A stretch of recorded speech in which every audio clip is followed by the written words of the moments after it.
I'd like to acknowledge our ancestors, our past ancestors who travelled this land and who gathered on this land for thousands of years.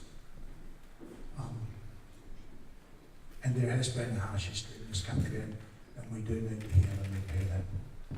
I'd also like to acknowledge the Governor, and it's very proud to see our Governor wearing one of our necklaces. And when we've got leaders of our country talking about our history as passionate as the Governor did, and Nick, and I'd also like to acknowledge, the Labor and the Liberal and the Greens, their role in all this as we come together and we go forward, and Bob and Adriana and all the religious groups who come here and gather with us today, and we can play a role in building this country together where we haven't played the role in the past. Our role's been a very minor role, and I think that 50 years ago, for someone to come up here and actually say I was Aboriginal, it probably would have been frowned on pretty harshly. I don't think that 50 years is a long time in our society of where we are today, and I think that if we see the schools flying flags today, and we see the councils, even councils talking about changing the date of this country to a day that's inclusive for all our people to be able to share that day, they're very important steps. We mightn't be to that step yet, but I think we are getting closer to that, having a date that we can all celebrate together, that we don't celebrate, and how harmful that day feels to Aboriginal people. Aboriginal people don't feel proud on that day. They feel pretty sad that people are celebrating, and we know that was the day, the start of the slaughter of our people. And the gunshots and the gunpowder that ripped through our communities, and what that must have felt to our people, and how we can come today and take those important steps to come together as a community. And this is not an old country. This country is only 200 years old and a bit. It will take a while to heal, and it will take a while for us to be able to come together and have that feeling of being able to put our hands out and walk together in this country. And I think that religious groups in the past haven't always been our friends. Neither's political groups been our friends. I think that having those people to come on board to be our friends today is one of those important steps that we take. And there's many more steps. There'll be more steps after I've passed through this country. There's many more steps for us to take to have our schools talking about religion and how religion and Aboriginal history travel together, and how education of our people travels, talking about, when I went to school, we never talked about Aboriginals in the school. We talked about people. They settled, we had a settlement, and we had people found this country. Well, they didn't find the country, it was never lost. The country was always here, our people was always here.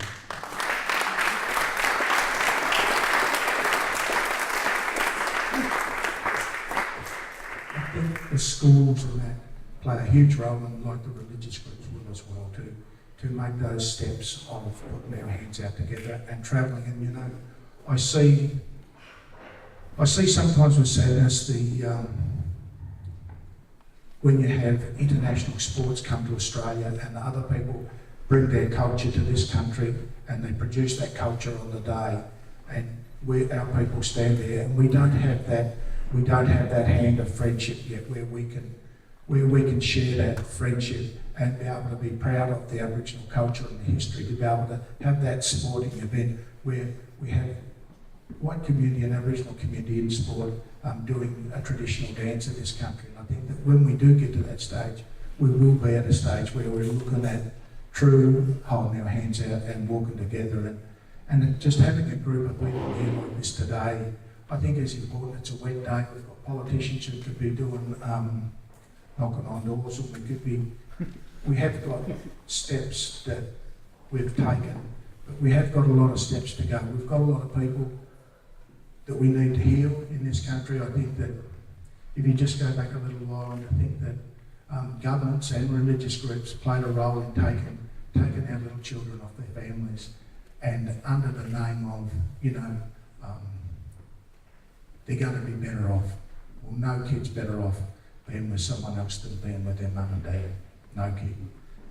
Fix the family problem and have that family together, but make sure that family, whether it's Aboriginal family, white family, or any other family, travel together in this country is a very important step, I think. That, and understanding to be that we, and I don't think as an Aboriginal person I've always been willing to put my hand out either. I've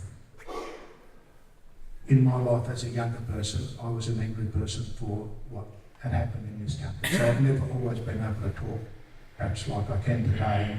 Understanding that is, as you get older, I think probably something, the importance of us. Never underestimate the importance of saying hello to one another and being able to have that on a fair basis. I think that is very important. We do need to be better at sharing the resources of this country. Like Tracy said, our people were shot off their land and set into land that wasn't good land. And whenever governments have given land back, it's not always been land that Aboriginal people can survive on. It's always been poor quality land. And I think if we have a look at native title and how that hasn't worked in this country very well, that any land that's been given back, native title was the poorest form of ownership in this country. And that'll just give you some idea of how poor, we'll give you things back, but it'll be with conditions. I think we've got to start talking about giving things back with no conditions.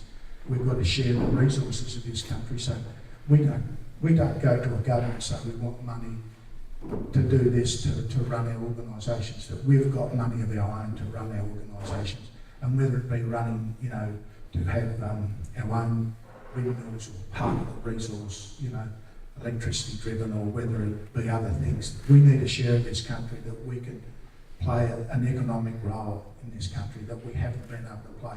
We've been a group of people that haven't been able to play that economic role in this country.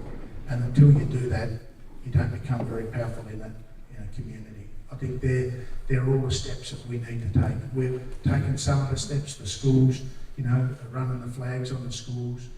Councils have taken those steps. I see our Commonwealth Government is still trying to hold us down, saying that they don't want to change that date. And any council that steps out of line will make sure you don't get funding. I think that's not a very good way for a country to run who wants to hear. I think that we need to have it that we all put our head out and travel together, and we share a day that we all love to live together. And I don't know whether I, as an older person, will live to see that day that we have that day of celebration together. I hope I do.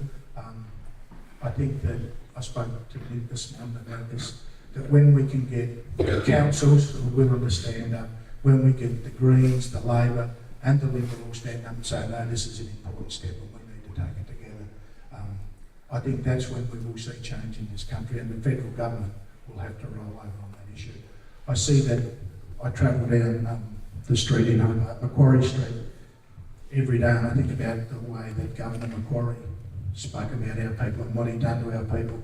We talk about what Batman done to our people and how he could shoot our people, and then they could name a bridge after him. So we have got steps, and I know that people who named those things in them days didn't see that much as important in that, but to Aboriginal people it's very important. Those symbols, when Kevin Rudd said sorry 10 years ago, very important. Maturity of this country. The next step is to start to change those names of those streets and to start to take some of those plaques down of those people. The truth of history will hurt people, but the truth of history has got to be told. I think that having those things that do interfere with Aboriginal people, and it makes the country a better place. If you call out the people that done damage to our people, call it out and say, no, these people wasn't good people. I think that's the truth of history, the truth of the country takes a long step to heal us nationally and internationally. I think that internationally, I travel a lot to Geneva and New York, and internationally, this country has got a very poor reputation of the way it treats its First Nation people. And I think when we can take those steps and Aboriginal people can go to New York or to Geneva and say we are starting to be treated better in this country will have a better reputation internationally. So I think it's not just at a local level, it's at a national level and an international level. Thank you very much.